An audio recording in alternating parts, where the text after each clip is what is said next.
dans ce contexte, jusqu'où peut et doit aller l'aide de la France au Liban? On va la voir avec notre invité que je salue. Bonjour Arnaud Le Gall. Bonjour. Vous êtes député La France Insoumise du Val d'Oise, président du groupe d'amitié France-Liban à l'Assemblée nationale. Commençons peut-être par l'aspect militaire. Le chef d'état-major est à Beyrouth, on le sait.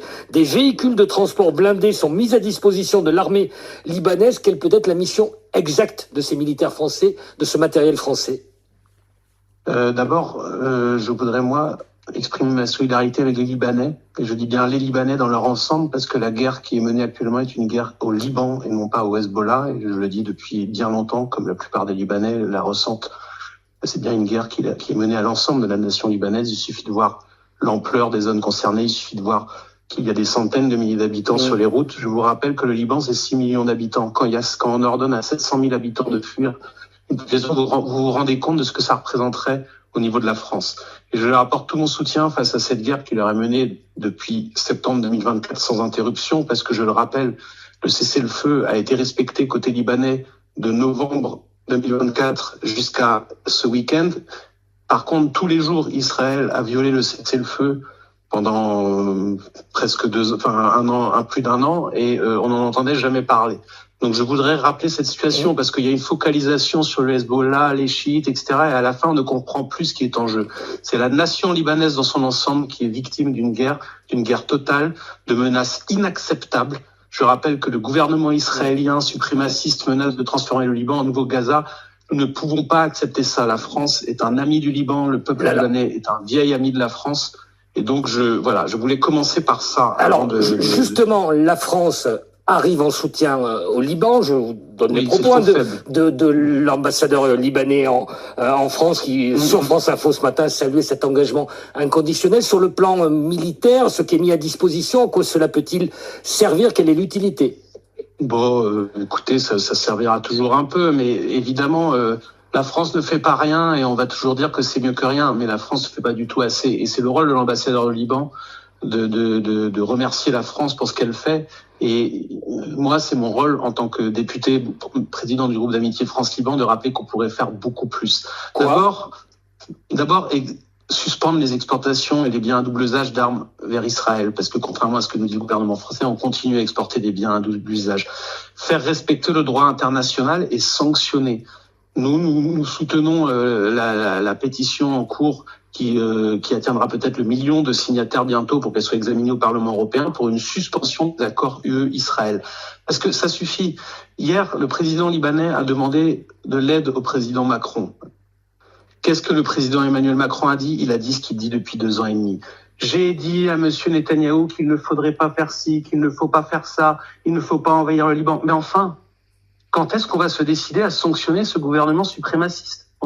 Alors, pour vous répondre plus précisément, est-ce qu'on n'est pas un peu seul en Europe? Mais néanmoins, excusez-moi, monsieur Le Gall, est-ce qu'on n'est pas un peu seul en Europe à tenir même ce genre de discours, même si ce ne sont que des discours, que les actes sont compliqués, j'entends ce que vous dites. D'abord, nous ne sommes pas seuls à les tenir. L'Espagne tient une ligne de refus de la guerre qui est tout à fait respectable et à laquelle la France serait bien avisée de se joindre.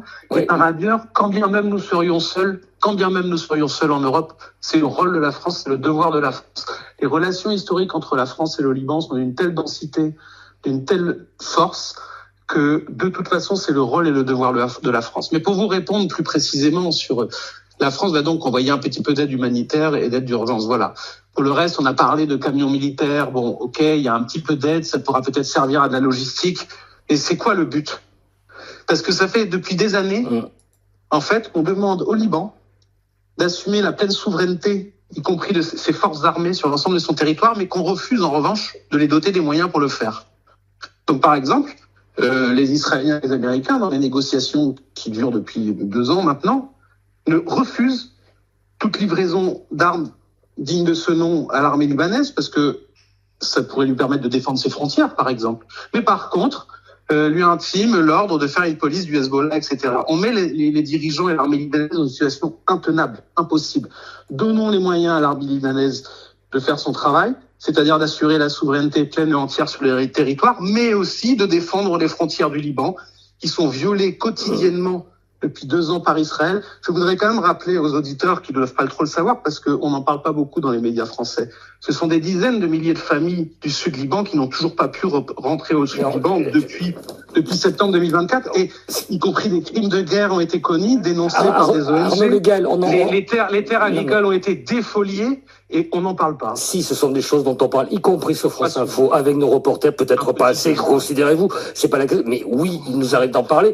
Comme le temps nous est compté, je voudrais qu'on écoute ensemble, si vous voulez bien, Rabbi Shaher, l'ambassadeur du Liban à Paris, qui était donc ce matin sur France Info sur la question du Hezbollah. Regardez, déjà, le gouvernement libanais, il a souhaité la fin de l'armée, de l'aile armée de Hezbollah.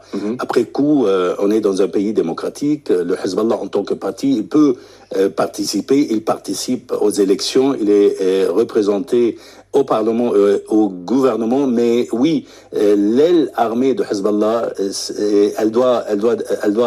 elle doit ne plus exister, et ce lien-là avec l'Iran et cette ingérence de l'Iran dans les affaires libanaises, elle doit terminer. Ça, c'est une réalité aussi, et la France qui parle à la fois au Hezbollah, en tout cas historiquement, Arnaud Le Gall, qui parle aussi aux Israéliens parce qu'il n'y a pas le choix que de parler pour essayer d'obtenir quelque chose. Est-ce que la France n'est pas bien placée pour être utile sur ce terrain-là? La France est le pays le mieux placé pour être utile si elle faisait ce qu'il y a à faire, c'est-à-dire qu'on aille beaucoup plus loin. Et c'est pas parce que le Hezbollah commet des actes illégaux, voire des crimes de guerre, il a pu en commettre, qu'on doit tout pardonner en face. Parce que la vérité, je le redis, pendant plus d'1 an, le cessez-le-feu était totalement respecté côté libanais, et côté israélien, il était violé tous les jours. Il y a eu plus de 300 morts de novembre 2024 au moment du cessez-le-feu à aujourd'hui. Plus d'une centaine de morts depuis quelques jours. Donc, je reviens, ça renvoie à ma question initiale. Ce que l'ambassadeur du Liban vous dit, il vous dit il y a une aile politique, une aile militaire. Évidemment, un pays souverain n'a pas à tolérer des milices dans son pays qui vont apporter de la déstabilisation, viser un pays voisin, etc. Donc, toute personne ne peut être que solidaire avec ça. Le vrai sujet, c'est donne-t-on ou non à l'armée libanaise les moyens de faire son travail? La réponse est non. La réponse est non, parce que le Hezbollah, c'est un faux prétexte. Non, le gouvernement israélien refuse l'idée qu'il y ait une armée libanaise capable de défendre le territoire au Liban, tout simplement. Je vous le dis, les négociations le montrent.